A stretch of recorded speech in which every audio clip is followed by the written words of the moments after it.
On the 8th of November 2020, Gabriel Jesus scored an amazing goal after turning Trent Alexander-Arnold with a sublime piece of skill. One so good it had the whole world asking, "Did you mean it?" Yeah. Well, I guess that answers that question. Let's break it down.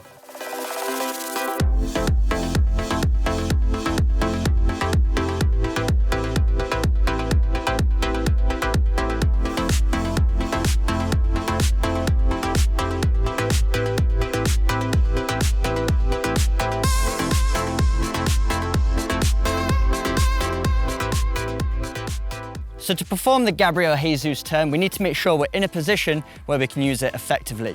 Jesus used it inside the box, but we can also use this in the middle of the pitch. So if you're a central midfielder, you can also add this move to your repertoire and you're going to turn defenders on a dime. So the first thing is making sure we have a defender tight on our back, and we're going to use the momentum of the ball to flick the ball in behind. So the ball has to be played in with enough pace that we can simply redirect the pace of the ball, flick it up off the inside of our foot, and it's going to have enough effect that it gets in behind the defender so we can turn them. The second thing we need to do is use our body to bait that defender into thinking we're going one way, then we're going to take the ball in the opposite direction, which is going to leave the defender off balance. So you'll notice as the ball is on its way to Gabriel Jesus, he slightly opens up his body, makes it seem like he's going to control the ball with his back foot.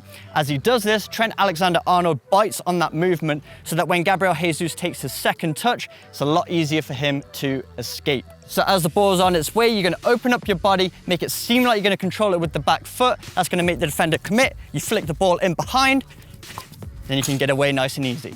Now let's talk about the flick that Gabriel Jesus uses, which makes the skill so effective and so unique. What players will typically do with this type of turn, as the ball is on its way, they'll use the inside of their furthest foot, push it back behind their standing leg, but they'll keep it on the ground, which can be an effective turn, but if the defender reads it, all they need to do is stick out a foot and it's going to block the path of that ball. What Gabriel does, he uses a technique that makes the ball pop up into the air. So even if that defender sticks out a foot, you can clear it and still get around them on the opposite side. So the technique that he uses the inside of the foot, he snaps down on the ball, which makes it pop up in the air, and he's still flicking it behind his standing leg. So it's a mixture of a chop and a Cruyff turn, but he's using the inside of the foot, popping down on the ball, which makes the ball lift up into the air so we can get on the other side.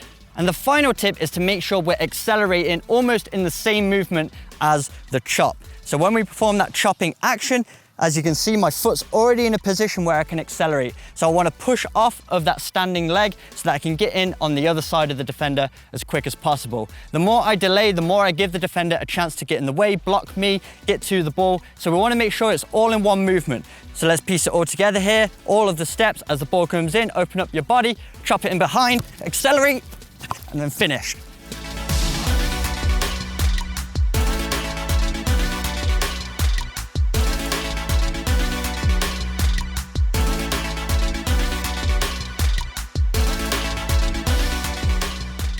So there we have it, another first touch skill you can add to your repertoire to turn defenders on a dime. But before you go, make sure you subscribe to the Unisport channel by clicking the bubble up here. And if you want to learn more sick football skills, check out the playlist down here. And if you want to get the X goes to point 1 for yourself, head on over to the Unisport store over here. But I'm 7MLC. Until next time, I'm out.